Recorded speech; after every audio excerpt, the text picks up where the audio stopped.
तो आफताब ने और श्रद्धा ने लिव इन रिलेशनशिप में वो जिंदगी गुजार रहे थे। अब क्या मामला हुआ अल्लाह आलम। मीडिया में खबर, आप मीडिया को तो मसाला मिलना चाहिए साहब। मुसलमान लड़के का नाम मुसलमान है, लड़की का हिंदू है, इतना काफी है मीडिया के लिए।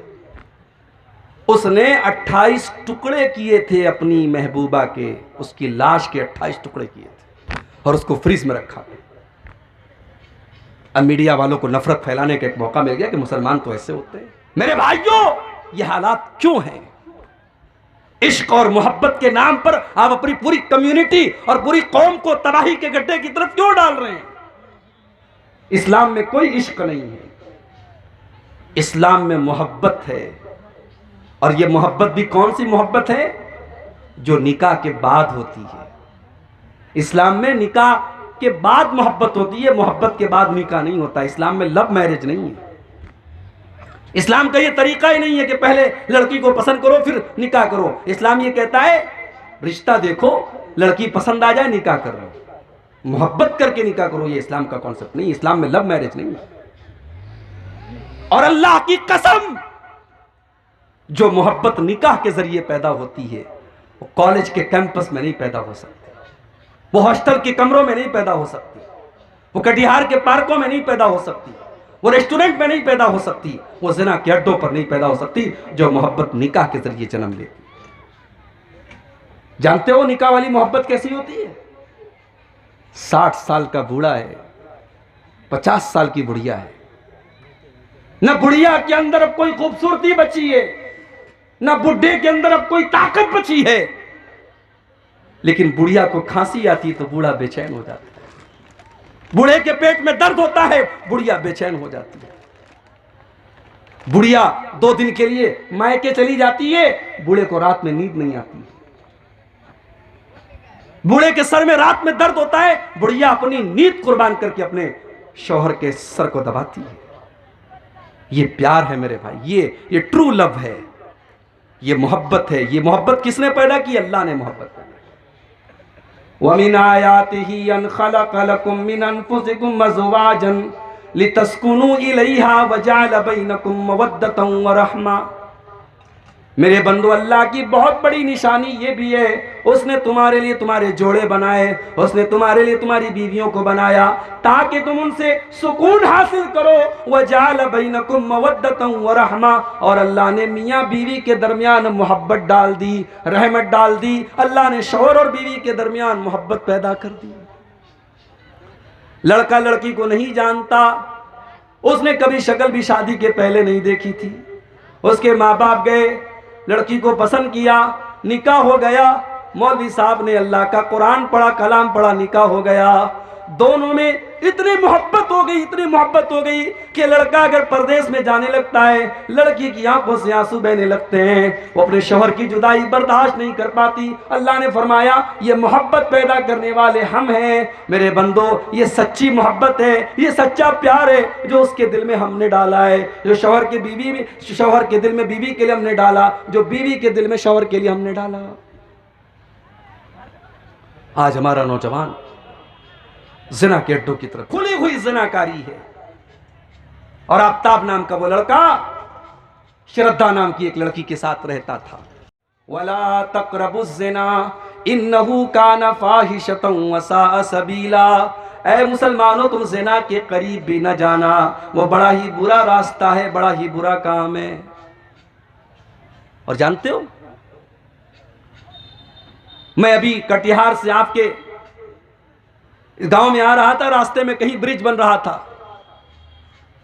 ब्रिज के ऊपर रास्ता अभी बना नहीं है, तो ब्रिज के शुरुआत में सरकार ने, गवर्नमेंट ने एक बड़ा सा बोर्ड लगा दिया, जिस पर क्रॉस का निशान बना दिया कि ये रास्ता जाने का नहीं, इस पर मत जाना। इसलिए कि अगर वो निशान नहीं लगेगा, हो सकता है रात का टाइम है, ड्राइवर को पता ना हो, वो ब्रिज पर गाड़ी चला दे और आगे जाकर के एक्सीडेंट हो जाए। इस्लाम ने अगर यह कहा कि ज़िना का रास्ता खराब रास्ता है, तो इस्लाम ने इस रास्ते पर जगह जगह बोर्ड भी लगाए हैं मेरे भाई। घर में देवर भी रहता है, भाभी भी रहती है। इस्लाम ने यह हुक्म दिया, अल्लाह के नबी ने फरमाया इय्याकुम वद्दुखूल अलन निसा। जो औरतें तुम्हारे लिए गैर महरम है, जो तुम्हारी माँ नहीं है, जो तुम्हारी बहन नहीं है, जो तुम्हारी बेटी नहीं है, जो तुम्हारी बहू नहीं है, उन औरतों के पास तुम न जाया करो, उनके पास तुम तन्हाई में न जाया करो, उनके साथ तुम अकेले में न रहा करो। नबी ने एक लफ्ज कह दिया, जीजा को मना कर दिया गया वो साली को बाइक पर बिठा के सैर न कराए, देवर को मना कर दिया गया वो भाभी के साथ बाइक पर न बैठे, वो अकेले कमरे में भाभी के साथ न बैठे। ये तो हमारे इंडिया का कल्चर है, भाभी मां समान होती है। इस्लाम की नजर में भाभी मां समान नहीं होती है। इस्लाम की नजर में भाई के मरने के बाद छोटा भाई अपनी भाभी से शादी भी कर सकता है, भाई के तलाक के बाद शादी कर सकता है।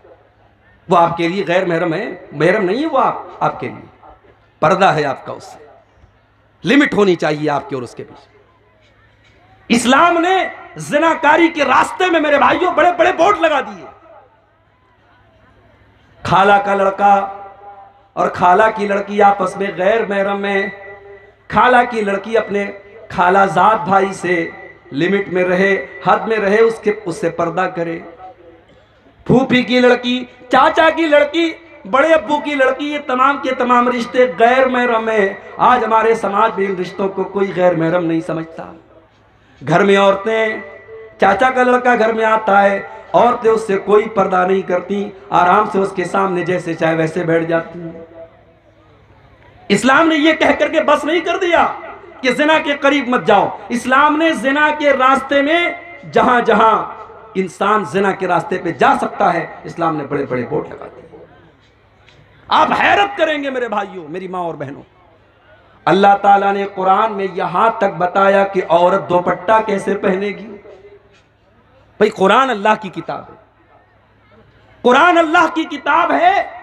इस किताब में अल्लाह ताला ने यहां तक हमको सिखाया है कि औरत दुपट्टा कैसे ओढ़ेगी घर के अंदर, अपने ससुर के सामने, अपने जेठ के सामने, अपने देवर के सामने, अपने भाई के सामने, अपने रिश्तेदारों के सामने वो दुपट्टा कैसे पहनेगी घर के अंदर। घर के बाहर तो वो नकाब में रहेगी। फरमाया वलयज़रिबन बिखुमुरिहिन्ना अला जुयूबिहिन्ना, ऐ मुसलमान औरतों तुम अपने दुपट्टों को अपने सीने पर रखा करो। दुपट्टा कंधे पर रखने के लिए नहीं है, दुपट्टा गले में डालने के लिए नहीं है, अपने दुपट्टों को अपने सीने पर, अपने गरेबान पर रखो। ये नहीं कि चलो हमारा भाई तो है, हमारे ससुर हैं तो क्या हो गया। मुसलमान औरत का दुपट्टा उसके गरेबान पर होना चाहिए। यहां तक बताया अल्लाह ने कुरान में कि अगर एक औरत को किसी गैर महरम मर्द से अगर बात करने की जरूरत पड़ जाए तो बात कैसे करें। अल्लाह ने फरमाया कुरान के 22वें पारे में, फला तखज़ान बिल क़ौली फ़यतमअल्लज़ी फ़ी क़ल्बिही मरज़ुन वक़ुल्न क़ौलन मअरूफ़ा। ऐ मुसलमान औरतों, जब तुम्हें किसी गैर मर्द से बात करने की नौबत आ जाए और बात करने की जरूरत पड़ जाए तो तुम अपनी आवाज में नरमी पैदा न करो, अपनी आवाज में लचक न पैदा करो, तुम अपनी आवाज में कड़क अंदाज पैदा करो, तुम सख्ती के साथ बात करो। सामने वाले को ये न लगे ये मुझको लाइन दे रही है, सामने वाले को ये न लगे कि ये मुझे सिग्नल दे रही है, सामने वाले की उम्मीदों को तोड़ दो। तुम सख्ती से बात करो, तुम नरमी से बात न करो। आजकल ये भी चल रहा है, फेसबुक वाली दीनी बहन, लड़की ने पोस्ट डाली, कोई कुरान की आयत लिखी, लड़कों की लाइन लग गई, माशाअल्लाह सुभान अल्लाह। क्या है साहब? अरे ये हमारी दीनी बहन है। अब ये दीनी बहन जो रहती है फिर वो फेसबुक के मैसेंजर पर आती है, फिर वहां पे चैटिंग होती है, फिर चैटिंग के बाद मुलाकात होती है। ये ज़िनाकारी तक पहुंचाने वाले रास्ते हैं मेरे प्यारे साथियों। इस्लाम ने इन रास्तों को बंद किया है। आपकी कोई दीनी बीनी बहन नहीं है। वैसे तो सारे इंसान आपस में एक दूसरे के भाई हैं, सब आदम की औलाद है, सब हव्वा की औलाद है। आपकी बहन सिर्फ आपकी सगी बहन है, जो आपकी माँ के पेट से पैदा हुई है, या आपकी रज़ाई बहन है जिसने आपके साथ दूध में जो शरीक हुई है। जिस औरत का दूध आपने पिया है उस लड़की ने भी पिया, वो आपकी बहन है और आपकी सगी बहन है। बाकी दुनिया में कोई बहन नहीं है आपकी। उससे आपको पर्दा, उस लड़की को आपसे पर्दा करना है और आपको उससे दूर रहना है। तो आफताब ने और श्रद्धा ने लिव इन रिलेशनशिप में वो जिंदगी गुजार रहे थे। अब क्या मामला हुआ अल्लाह आलम। मीडिया में खबर, आप मीडिया को तो मसाला मिलना चाहिए साहब। मुसलमान लड़के का नाम मुसलमान है, लड़की का हिंदू है, इतना काफी है मीडिया के लिए। उसने 28 टुकड़े किए थे अपनी महबूबा के, उसकी लाश के 28 टुकड़े किए थे और उसको फ्रीज में रखा। अब मीडिया वालों को नफरत फैलाने का एक मौका मिल गया कि मुसलमान तो ऐसे होते हैं। मेरे भाइयों, ये हालात क्यों हैं? इश्क और मोहब्बत के नाम पर आप अपनी पूरी कम्युनिटी और पूरी कौम को तबाही के गड्ढे की तरफ क्यों डाल रहे हैं? इस्लाम में कोई इश्क नहीं है, इस्लाम में मोहब्बत है।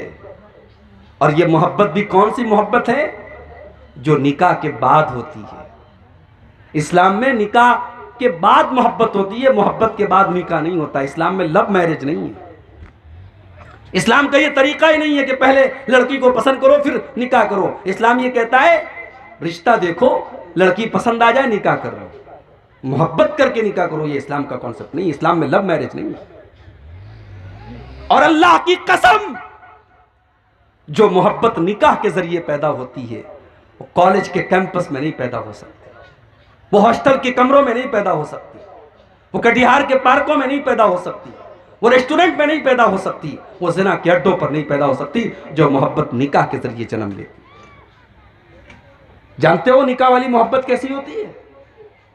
60 साल का बूढ़ा है, 50 साल की बुढ़िया है, न बुढ़िया के अंदर अब कोई खूबसूरती बची है, न बुढ़े के अंदर अब कोई ताकत बची है, लेकिन बुढ़िया को खांसी आती तो बूढ़ा बेचैन हो जाता है, बूढ़े के पेट में दर्द होता है, बुढ़िया बेचैन हो जाती है। बुढ़िया 2 दिन के लिए मायके चली जाती है, बूढ़े को रात में नींद नहीं आती। बूढ़े के सर में रात में दर्द होता है, बुढ़िया अपनी नींद कुर्बान करके अपने शौहर के सर को दबाती है। ये प्यार है मेरे भाई, ये ट्रू लव है, ये मोहब्बत है। ये मोहब्बत किसने पैदा की? अल्लाह ने मोहब्बत पैदा। वमिन आयातिही अन खलक़ लकुम मिन अनफुसिकुम अज़वाजन लितस्कुनू इलैहा वजअल बैनकुम मवद्दतन व रहमा। मेरे बंदो, अल्लाह की बहुत बड़ी निशानी ये भी है, उसने तुम्हारे लिए तुम्हारे जोड़े बनाए, उसने तुम्हारे लिए तुम्हारी बीवियों को बनाया ताकि तुम उनसे सुकून हासिल करो। वजअल बैनकुम मवद्दतन व रहमा, और अल्लाह ने मियाँ बीवी के दरमियान मोहब्बत डाल दी, रहमत डाल दी। अल्लाह ने शौहर और बीवी के दरमियान मोहब्बत पैदा कर दी। लड़का लड़की को नहीं जानता, उसने कभी शक्ल भी शादी के पहले नहीं देखी थी। उसके माँ बाप गए, लड़की को पसंद किया, निकाह हो गया। मौलवी साहब ने अल्लाह का कुरान पढ़ा, कलाम पढ़ा, निकाह हो गया।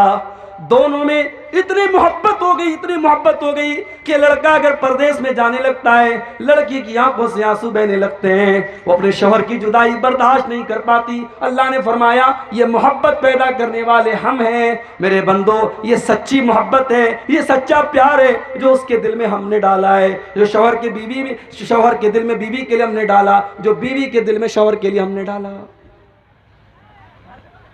आज हमारा नौजवान ज़िना के अड्डों की तरफ जा रहा है। मुसलमान लड़कियां आज गैरों के साथ भाग रही हैं, मुर्तद हो रही हैं। मेरे प्यारे साथियों, आज सबसे पहले अपने ईमान की कदर करो, अपने ईमान की अहमियत को समझो, अपनी तौहीद की अहमियत को समझो। अपने सर को अल्लाह के अलावा किसी और के दर पे न झुकाओ।